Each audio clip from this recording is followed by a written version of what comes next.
Welcome back. Now to our next conversation. Well, Nigerian farmers say they're expecting poor harvest this year after heavier than average rains pummeled crops and brought widespread floods. Flooding is affecting most of Nigeria's states and other countries in the region, killing hundreds and displacing many, and a major risk to food security in the country. Let's talk to Dr. Dalhatu Hamza now, CEO, BD Acres, join us from our Abuja studio. Great to have you on the program. It's a pleasure, Ladi, to be here.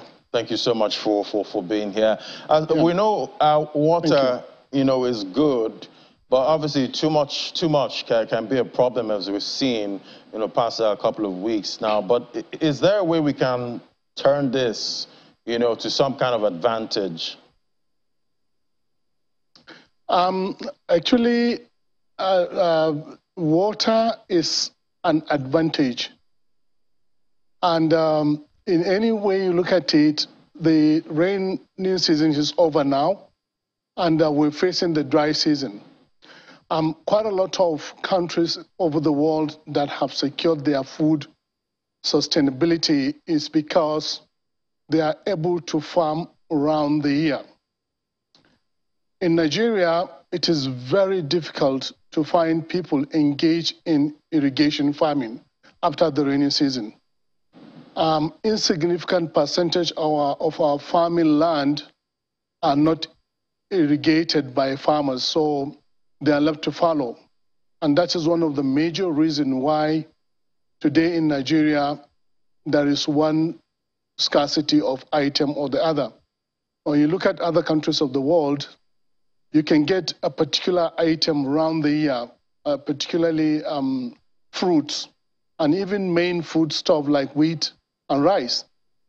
Now, I will say that Nigeria is beginning to wake up in that respect, particularly in rice farming.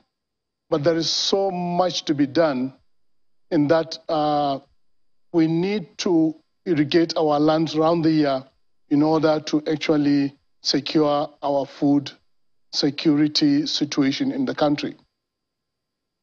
What would you say, are other viable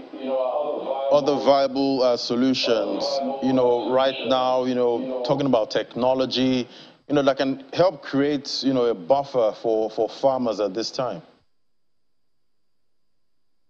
Well, actually, the level of farmer ability is such that the core mechanization agriculture is expensive. The tools, particularly, they are capital intensive. Nigerian government have made a lot of concerted efforts through NICEL, through the central bank, and other financial agencies to boost mechanization. Now, a lot of our farming community are what you may consider as subsistence farmers. I know of recent, NICEL have adopted what they call kind of farming associations and farmer groups that come together to take advantage of tools for farming. And that is actually the way forward for Nigerian farmers. Of course, the greenhouse is another thing where you can farm a huge food in a very small area using the greenhouse system. And I've seen, some other, countries, they found ways to make use of rooftops or the top of buildings to actually grow food. And I'm wondering if we're exploring, some unusual techniques at this time.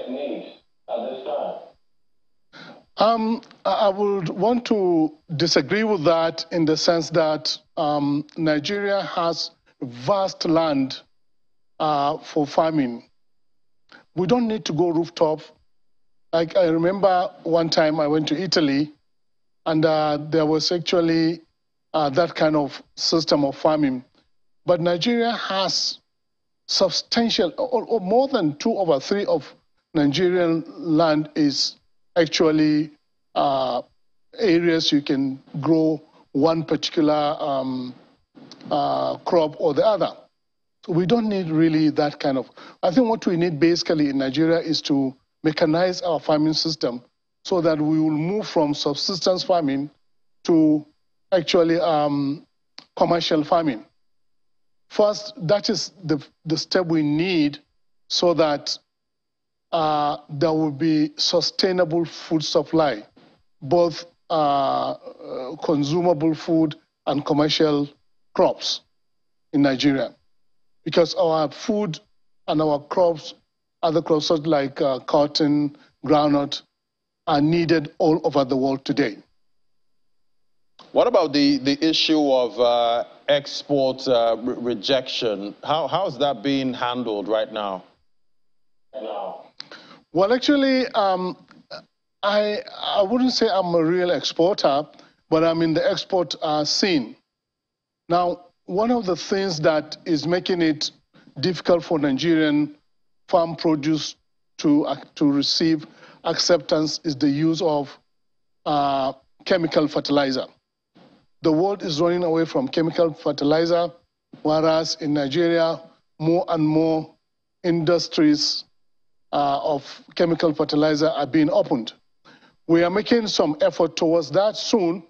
We hope that the organic fertilizer industries will come to play a major role.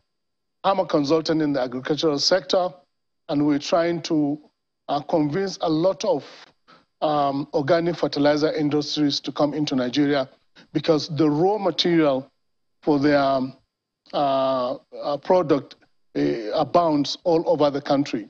Animal waste, fish waste, and so on. All right, let's look at other forms of farming now. How are livestock farmers, how are they managing at this time?